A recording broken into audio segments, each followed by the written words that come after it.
Our main story tonight concerns prediction markets, fast-growing platforms where you can bet on basically anything. As this TikToker explains, I've been making a ton of money on this app that lets you bet on anything in the world. I bet that GTA 6 won't be released on time. I bet that Trump would pardon Young Thug this year. I'm predicting Delta Airlines will be the first airline to sell Zyn on their flights. I made money off Trump being elected president. And cause Kamala Harris didn't go on Joe Rogan's podcast. When I was in New York, I bet that it would rain, and it did, so I won money. I bet that Justin Bieber will go to the Diddy trial. When I was in Chicago, I bet on the temperature and won. Okay, shout out to that guy Caden Booth for having such a diverse set of interests. The first half of his bets strictly Gen Z boy, Grand Theft Auto, Young Thug, Zyn, Rogan.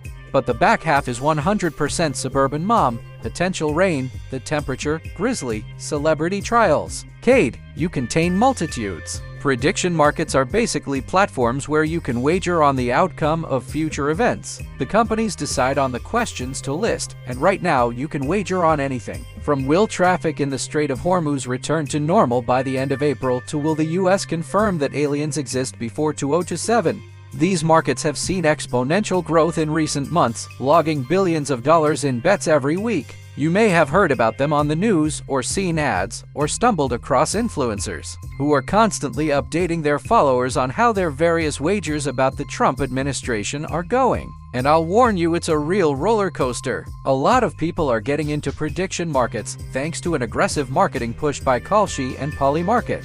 Kalshi recently locked in a $22 billion valuation from investors, doubling its valuation from just a few months earlier, and Polymarket is currently trying to do the same. Meanwhile, dozens of new entrants like Coinbase, Robinhood, and even Truth Social are also trying to get in on the action. It is shocking the extent to which prediction markets have proliferated, and sometimes it's been a little unnerving, given the things that you can now bet on. Ali Khamenei out as supreme leader of Iran. Will Nancy Guthrie's kidnapper be arrested by the end of February? Those are just two events offered on popular prediction markets in the US over the last couple of weeks where people could have put their money down. There's a lot of bad stuff going on in the world, and being able to bet on just horrible things like when somebody going to be found, that's really dark to me. Yeah, he's right. The impulse to try and make money betting on war or an unfolding tragedy is really dark. When someone dies, you're supposed to send their family a card that says sorry for your loss, not one that says thanks for covering the spread.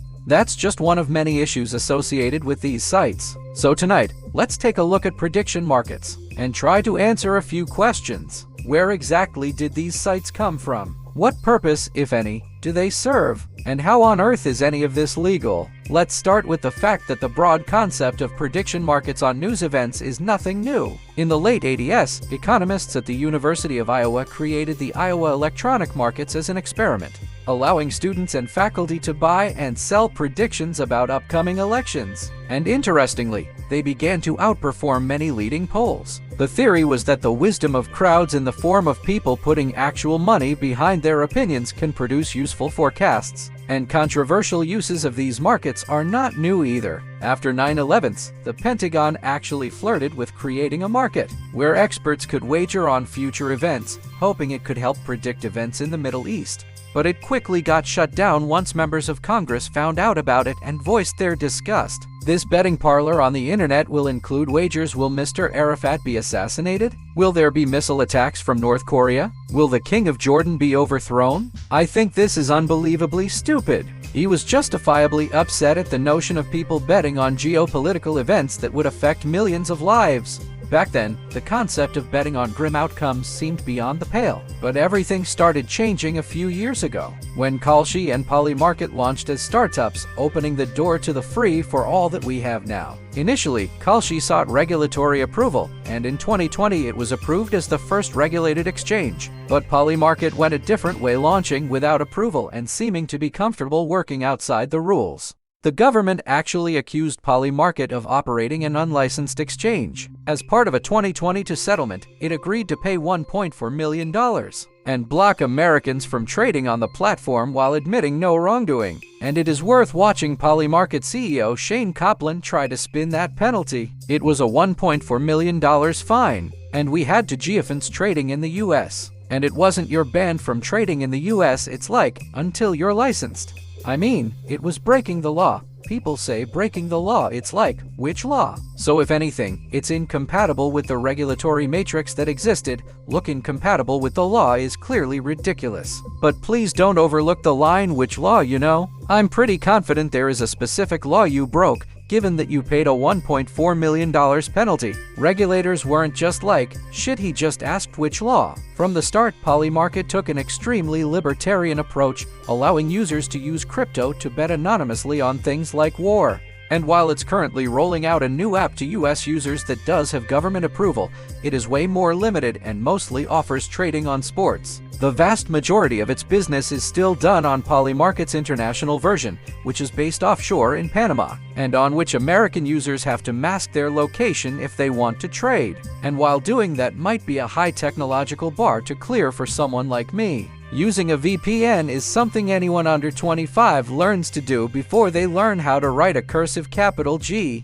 Mostly because that is an impossible letter invented by someone who wanted to make children suffer. But regardless of how these companies got to this point, both enjoyed a huge surge of attention about a year and a half ago after this happened. Kalshi made a name for itself in the 2024 election just over 1 week away from Election Day, and the race was neck and neck. It looked close, unless you were keeping an eye on Kalshi, which called the race well before the TV networks did.